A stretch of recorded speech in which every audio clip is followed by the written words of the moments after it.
Senhor esteja convosco. Proclamação do Evangelho de Jesus Cristo segundo Marcos. Naquele tempo, Jesus começou a falar aos sumos sacerdotes, mestres da lei e anciãos, usando parábolas. Um homem plantou uma vinha, cercou-a, fez um lagar e construiu uma torre de guarda. Depois, arrendou a vinha a alguns agricultores e viajou para longe.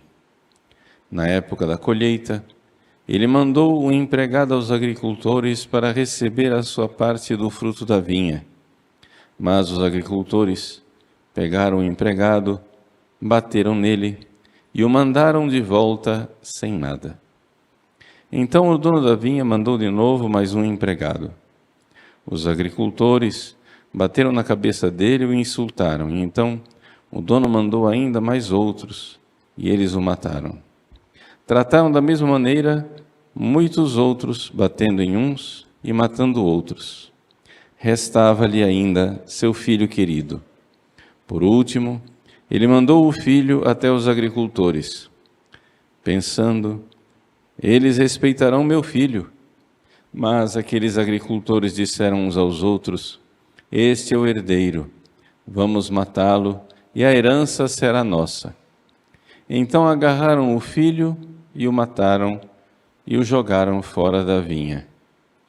Que fará o dono da vinha? Ele virá, destruirá os agricultores e entregará a vinha a outros. Por acaso não lestes na Escritura: a pedra que os construtores deixaram de lado tornou-se a pedra mais importante. Isso foi feito pelo Senhor e admirável aos nossos olhos? Então os chefes dos judeus procuraram prender Jesus, pois compreenderam que havia contado a parábola para eles. Porém ficaram com medo da multidão e por isso deixaram Jesus e foram-se embora. Palavra da salvação.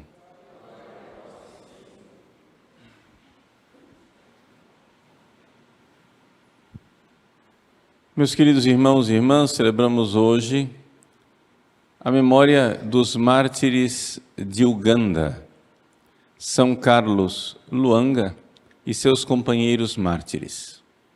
22 jovens que derramaram o seu sangue para atestar a sua fé cristã, mantendo uma grande e forte resistência ao poder político da sua época, que queria que eles cometessem atos impuros em honra de uma superstição, de uma religião falsa. Vamos explicar. Antes de tudo, antes de falarmos desses mártires de Uganda, gostaria somente de dizer que a nossa paróquia, com grande alegria, tem entre as pessoas que todos os dias vêm à missa conosco, 2 missionárias da Uganda, que estão aqui por um tempo, né? São as missionárias do Instituto Carebe, que estão passando um tempo conosco, arrecadando doações para as necessidades de sua missão na Uganda, esse mesmo país dos mártires que nós hoje celebramos, não é? O pessoal que acompanha no YouTube não vai ver, mas quem está aqui vai ver. Pedia que as duas ficassem de pé. Então, se vocês quiserem indicar alguém para fazer o bem, para fazer doações para a Uganda, né? Essas 2 missionárias estão precisando. Elas estão no processo de aquisição de uma casa, não é? E de um carro para continuar a sua missão. Elas vieram para o Brasil porque faltava recursos para que elas mantivessem a sua missão e estão aqui esperando a generosidade dos brasileiros. Quando finalmente conseguirem pagar a casa e ter o carro, porque as distâncias são grandes, não é? Elas irão voltar para Uganda. Então, colocamos na intercessão de São Carlos, né, o Instituto Carebe e as duas missionárias aqui da paróquia. Quem acompanha no YouTube, né, e quiser fazer sua doação, procure na internet Instituto Carebe, com 2 Es. É com K, Carebe, I no final, né? K-A-R-E-E-B-I. Ok? Doações são bem-vindas. Qualquer R$1 milhão resolve, não tem problema.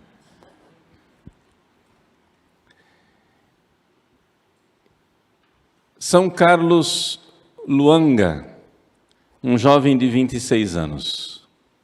Na África do século XIX, estamos no final do século XIX, 1885, 86, os chamados padres brancos, os padres das missões africanas, os padres brancos estavam evangelizando aquela região da África, que hoje é conhecida como Uganda.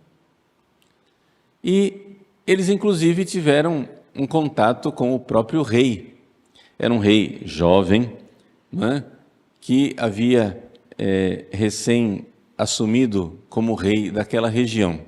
O pai dele, falecido, tinha acolhido os missionários com grande alegria, com grande tranquilidade. E os missionários, os padres brancos, né, são chamados de padres brancos não por causa da raça, mas porque eles usam batina branca, tá? Ou seja, ao contrário dos outros que na Europa usavam batina preta, eles na África usavam batina branca. Bom, então, os padres brancos, eles começaram a evangelizar naquela região. Morreu o rei, veio o seu jovem filho, e o filho até ouviu com alegria o evangelho, a pregação inicial do evangelho, etc, etc. Era um jovem rei, né? Tinha por volta dos seus 30 anos de idade. No entanto, esse rei foi convencido por feiticeiros locais, ou seja, gente das religiões ancestrais deles, dizendo que se eles deixassem o cristianismo entrar, o cristianismo era uma potência estrangeira e o reino dele seria enfraquecido. E que, para ele adquirir mais força, ele precisava realizar rituais de feitiçaria que envolviam a prática sexual com rapazes. Não se engane, é pedofilia mesmo, ou seja, meninos.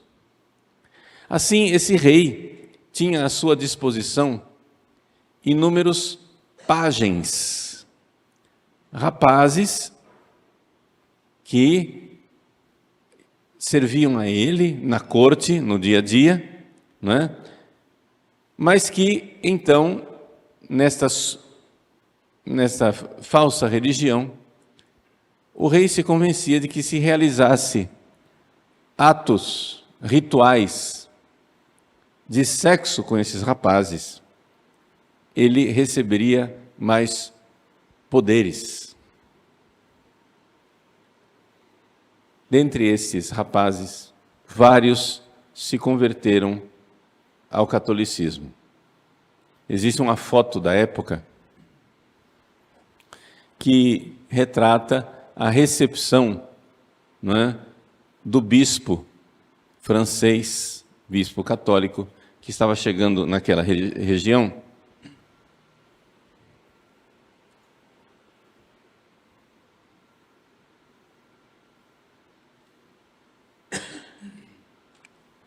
Existe uma foto da época do bispo católico francês, sentado com um grupo de rapazes negros, todos eles com a sua roupa típica, com um manto cruzado aqui no ombro, etc, né?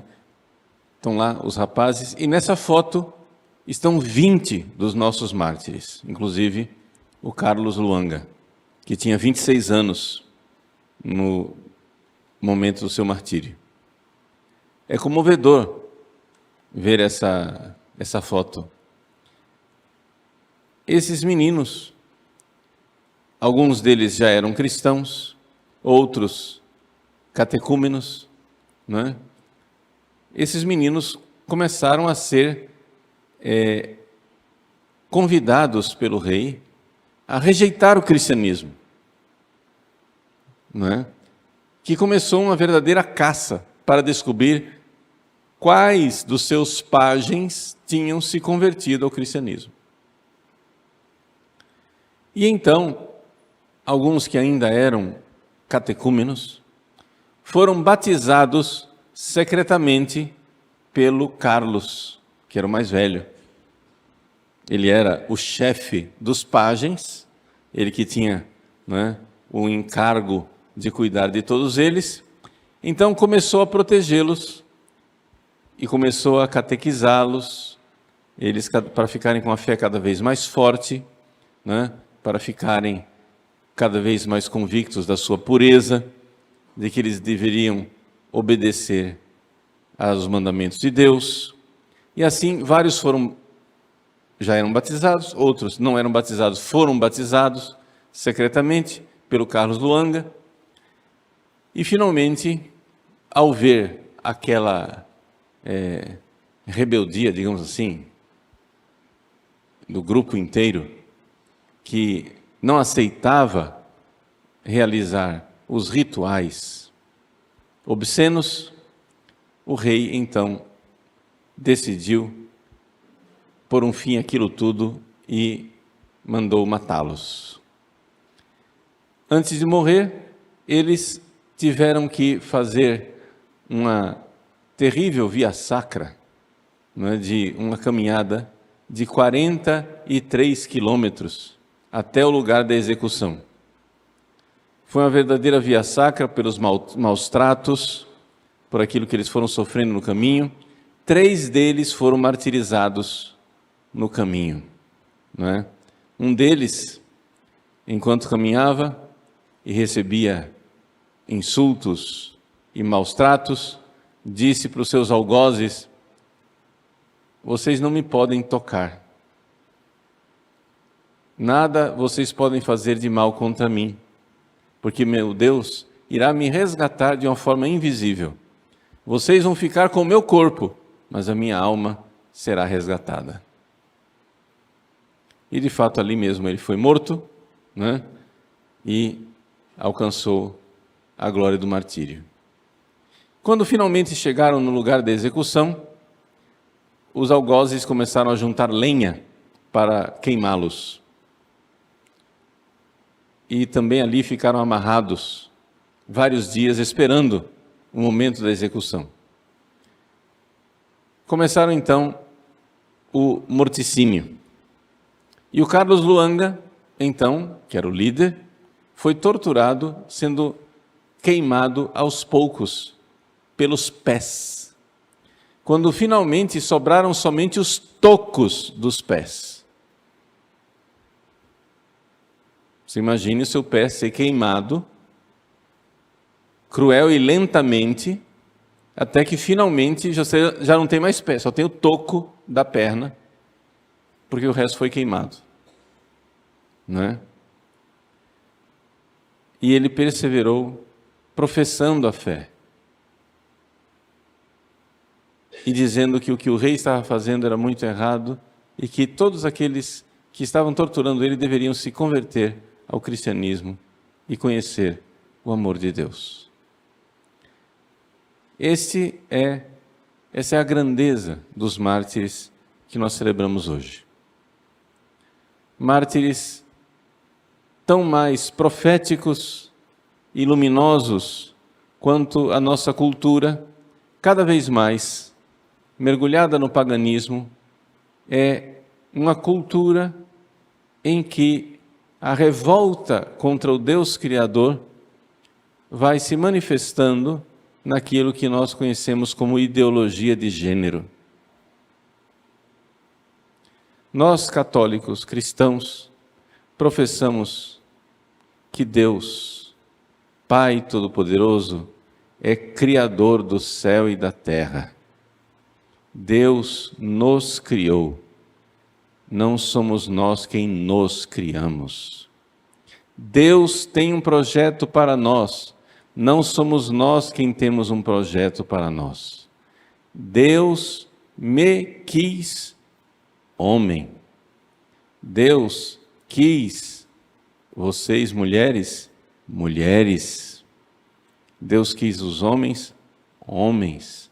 Esse é o Deus Criador.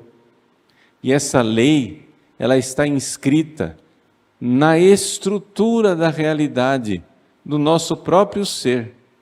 Ao professar a fé no Deus Criador, nós cristãos rejeitamos a ideia de que nós sejamos criadores no lugar de Deus, de que o homem possa se revoltar contra Deus, contra os planos dele e escolher o que quer ser,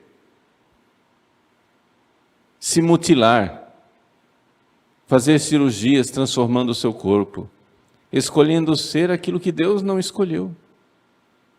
Nós somos convidados por Deus a alegremente abraçar os seus desígnios de amor, o seu projeto maravilhoso. Tudo o que Deus quer é bom. Deus Criador nos quer. Homem e mulher os criou. É essa a realidade. É esta a verdade de Deus para nós. Nesta festa, nesta memória dos santos mártires que se recusaram a aceitar um sexo depravado com um rei poderoso e preferiram morrer.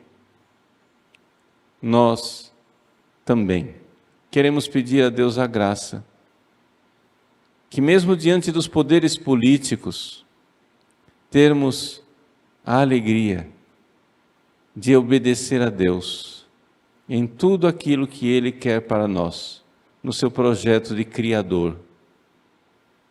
Deus nos criou, Deus nos fez, Deus realizou em nós o seu projeto de amor. Alegria de seguir o caminho de Deus, alegria de seguir os desígnios de Deus e de rezar para que tantas pessoas confusas e confundidas pelas ideologias se resgatem e encontrem a luz da verdade.